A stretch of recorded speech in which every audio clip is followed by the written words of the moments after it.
दोस्तों, अगर आज हम ताजी सांस के साथ बारिश का मजा ले रहे हैं तो यह सब पेड़ पौधों के कारण ही संभव है और हम यह कल्पना भी नहीं कर सकते कि बिना पेड़ पौधों के हमारी पृथ्वी कैसे दिखेगी। और आज के जमाने में तो पेड़ पौधों की जरूरत और भी ज्यादा हो चुकी है, क्योंकि हमारे आसपास इतने प्रदूषण फैल रहे हैं जिससे हमको स्वच्छ हवा नहीं मिल पाती। ऐसे में हमें अपने घरों में पेड़ पौधे जरूर लगाने चाहिए और यह पेड़ पौधे हमारे घर की सुंदरता को बढ़ा देते हैं। हम अपने घर को सजाने के लिए कई पेड़ पौधे बाजार से खरीद कर लाते हैं, लेकिन कई बार हम यह पौधों को दूसरों के घरों से लेकर आते हैं या दूसरों को पौधे ऐसे ही दे देते हैं। घर में पौधों को लगाना और दूसरों को देना एक पुण्य का काम है, लेकिन वास्तु शास्त्र में कुछ ऐसे पौधों के बारे में बताया गया है जिन्हें दूसरों से लेना या दूसरों को देना सही नहीं माना गया है। शास्त्रों में कहा गया है कि अगर आप ऐसे पौधे किसी दूसरे को देते हैं तो आपके घर से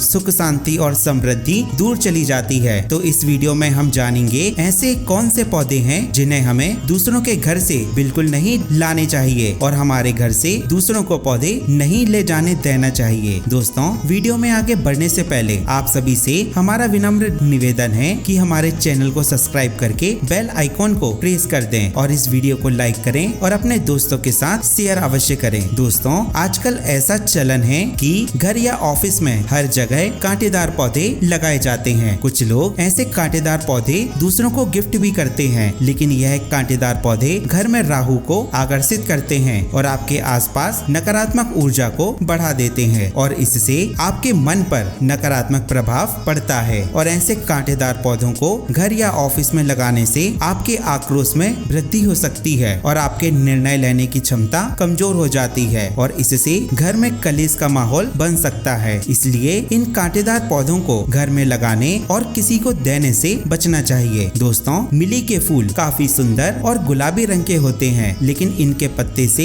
एक सफेद रंग का पदार्थ निकलता है जो बेहद हानिकारक होता है। शास्त्रों में बताया गया है कि मिली के फूल पाताल लोक में पाए जाते हैं, जिसके कारण यह फूल असुरों को बेहद पसंद है। इस वजह से अगर आप मिली के पौधे को घर में लगाते हैं तो यह नकारात्मक ऊर्जाओं को आकर्षित करता है और माना जाता है कि इन पौधों को घर में लगाने या किसी दूसरे से इन पौधों को लेने से घर में नकारात्मक ऊर्जाओं का वास होने लगता है और इससे आपकी आर्थिक हालत बिगड़ने लगती है। आपने शायद यह भी महसूस किया होगा कि जब आप यह पौधों के पास हो तो आपका मन विचलित होने लगता है। अगला पौधा है मनी प्लांट। आपके दिमाग में यह ख्याल आया होगा कि मनी प्लांट तो शुभ होता है, लेकिन मनी प्लांट का पौधा तभी अपना असर दिखाता है जब आप इस मनी प्लांट के पौधे को कहीं से चुरा कर लाते हो। अगर आप इस मनी प्लांट को बाजार से खरीद कर लाते हैं या कोई व्यक्ति इस पौधे को आपको भेंट करता है तो इन परिस्थितियों में यह पौधा असरदार नहीं माना जाता है और कभी भविष्य में आपको इसके दुष्प्रभाव सहन करने पड़ सकते हैं। इसलिए मनी प्लांट का पौधा कहीं से चुरा कर लाने में कोई भी बुराई नहीं है, क्योंकि मनी प्लांट के कुछ पत्तों को तोड़ने से इस पौधे का कुछ भी नुकसान नहीं होता। आप इस मनी प्लांट के पौधों को अपने दोस्त या रिश्तेदार के घर से चुपके से तोड़कर ले आइए, तभी यह पौधा